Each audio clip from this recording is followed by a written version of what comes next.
प्रणाम सभी को। आइए आज गीता के अध्याय 3 और श्लोक श्लोक है 28, 26, 27, 28, श्लोक 28 से शुरू करते हैं। कल बीच में समाप्त किया था तो वहीं से आगे से शुरू करेंगे।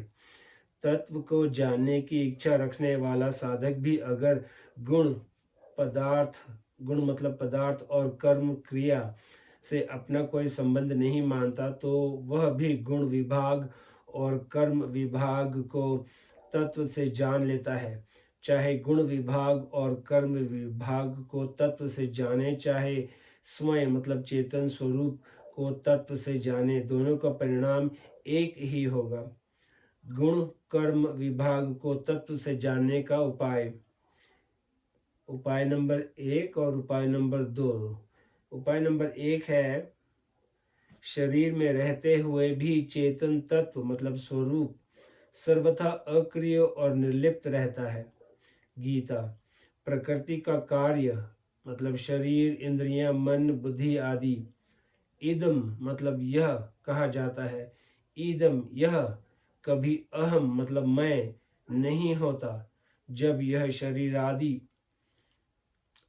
यह मतलब शरीर आदि मैं नहीं है, तब यह में होने वाली क्रिया मेरी कैसे हुई। तात्पर्य है कि शरीर, इंद्रियां, मन, बुद्धि आदि सब प्रकृति के कार्य हैं और स्वयं इनसे सर्वथा असंबद्ध निर्लिप्त है।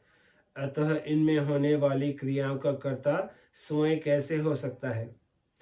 इस प्रकार अपने को पदार्थ एवं क्रियाओं से अलग अनुभव करने वाला बंधन में नहीं पड़ता।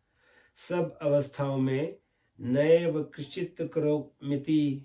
गीता सब अवस्थाओं में मैं कुछ भी नहीं करता हूँ, ऐसा अनुभव करना ही अपने को क्रियाओं से अलग जानना अर्थात अनुभव करना है। दूसरा, गुण कर्म विभाग को तत्व से जानने का उपाय, ये दूसरा उपाय। देखना, सुनना, खाना पीना आदि सब क्रियाएं हैं और देखने सुनने आदि के विषय, खाने पीने की सामग्री आदि सब पदार्थ हैं। इन क्रियाओं और पदार्थों को हम इंद्रियों मतलब आँख, कान, मुंह आदि से जानते हैं। इंद्रियों को मन से, मन को बुद्धि से और बुद्धि को माने हुए अहम मतलब मैंपन से जानते हैं। यह अहम भी एक सामान्य प्रकाश मतलब चेतन से प्रकाशित होता है। वह सामान्य प्रकाश ही सबका ज्ञाता, सबका प्रकाशक और सबका आधार है। अहम से परे अपने स्वरूप मतलब चेतन को कैसे जाने। गाढ़ निद्रा में यद्यपि बुद्धि अविघा में लीन हो जाती है तो फिर भी मनुष्य जागने पर कहता है कि मैं बहुत सुख से सोया। इस प्रकार जागने के बाद मैं हूँ का अनुभव सबको होता है। इससे सिद्ध होता है कि सुषुप्त काल में भी अपनी सत्ता थी। यदि ऐसा न होता तो मैं बहुत सुख से सोया, मुझे कुछ भी पता नहीं था, ऐसी स्मृति या ज्ञान नहीं होता। स्मृति अनुभवजन्य होती है। अनुभूत विषया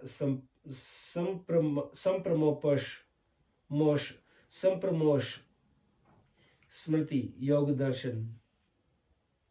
अतएव सबको प्रत्येक अवस्था में अपनी सत्ता का अखंड अनुभव होता है। किसी भी अवस्था में अपने अभाव का मतलब मैं नहीं हूँ इसका अनुभव नहीं होता। जिन्होंने माने हुए अहम मैंपन से भी संबंध विच्छेद करके अपने स्वरूप है का बोध कर लिया है, वे तत्वित कहलाते हैं। अपरिवर्तनशील परमात्मा तत्व के साथ हमारा स्वतः सिद्ध नित्य संबंध है। परिवर्तनशील प्रकृति के साथ हमारा संबंध वस्तुत है नहीं, केवल माना हुआ है। प्रकृति से माने हुए संबंध को यदि विचार के द्वारा मिटाते हैं तो उसे ज्ञान योग कहते हैं, और यदि वही संबंध परिहार्थ कर्म करते हुए मिटाते हैं तो उसे कर्म योग कहते हैं।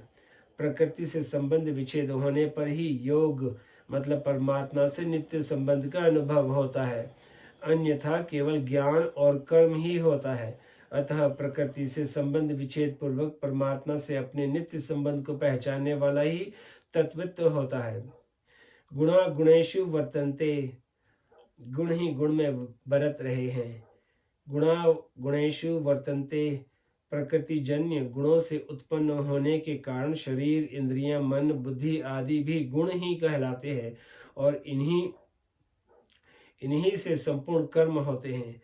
अविवेक के कारण अज्ञानी पुरुष इन गुणों के साथ अपना संबंध मानकर इनसे होने वाली क्रियाओं का कर्ता अपने को मान लेता है। उदाहरणार्थ, वाणी पदार्थ है, बोलने की प्रवृत्ति क्रिया है और बोलना समष्टि शक्ति से हो रहा है, अर्थात गुण ही गुणों में बरत रहे हैं। परंतु मनुष्य अज्ञानवश पदार्थ और क्रिया को अपना मानकर स्वयं कर्ता बन जाता है। परंतु स्वयं मतलब सामान्य प्रकाश चेतन, परंतु स्वयं में अपनी स्वतः सिद्ध स्थिति का अनुभव होने पर मैं करता हूँ ऐसा भाव आ ही नहीं सकता। रेलगाड़ी का इंजन चलता है, अर्थात उसमें क्रिया होती है, परंतु खींचने की शक्ति इंजन और चालक के मिलने से आती है। वास्तव में खींचने की शक्ति तो इंजन की ही है, पर चालक के द्वारा संचालन करने पर ही गंतव्य स्थान पर पहुंच जाता है। कारण कि इंजन में इंद्रियां, मन, बुद्धि नहीं है, इसीलिए उसे इंद्रियां, मन, बुद्धि वाले चालक मनुष्य की जरूरत पड़ती है। परंतु मनुष्य के पास शरीर रूप इंजन भी है और संचालन के लिए इंद्रियां, मन, बुद्धि भी। शरीर, इंद्रियां, मन, बुद्धि ये चारों एक सामान्य प्रकाश मतलब चेतन से सत्ता स्फूर्ति पाकर ही कार्य करने में समर्थ होते हैं। सामान्य प्रकाश मतलब ज्ञान का प्रतिबिंब बुद्धि में आता है। बुद्धि के ज्ञान को मन ग्रहण करता है, मन के ज्ञान को इंद्रियां ग्रहण करती हैं और फिर शरीर रूप इंजन का संचालन होता है। बुद्धि, मन, इंद्रियां, शरीर ये सब के सब गुण हैं और इन्हें प्रकाशित करने वाला अर्थात इन्हें सत्ता स्फूर्ति देने वाला स्वयं इन गुणों से असंबद्ध निर्लिप्त रहता है। अतः वास्तव में संपूर्ण गुण ही गुणों में बरत रहे हैं। श्रेष्ठ पुरुष के आचरणों का सब लोग अनुसरण करते हैं, इसीलिए भगवान ज्ञानी महापुरुष के द्वारा लोक संग्रह कैसे होता है इसका वर्णन करते हुए कहते हैं कि जिस प्रकार वह महापुरुष संपूर्ण गुण ही गुणों में बरत रहे हैं ऐसा अनुभव करके उनमें आसक्त नहीं होता, उसी प्रकार साधक को भी वैसा ही मानकर उनमें आसक्त नहीं होना चाहिए। प्रकृति पुरुष संबंधी मार्मिक बात। आकर्षण सदा सजातीयता में ही होता है, जैसे कानों का शब्दों में, त्वचा का स्पर्श में, नेत्रों का रूप में, जिह्वा का रस में और नासिका का गंध में आकर्षण होता है। इस प्रकार पांचों इंद्रियों का अपने अपने विषयों में ही आकर्षण होता है। एक इंद्रिय का दूसरी इंद्रिय के विषय में कभी आकर्षण नहीं होता। तात्पर्य यह है कि एक वस्तु का दूसरी वस्तु के प्रति आकर्षण होने में मूल कारण उन दोनों की सजातीयता ही है। आकर्षण प्रवृत्ति एवं प्रवृत्ति की सिद्धि सजातीयता में ही होती है।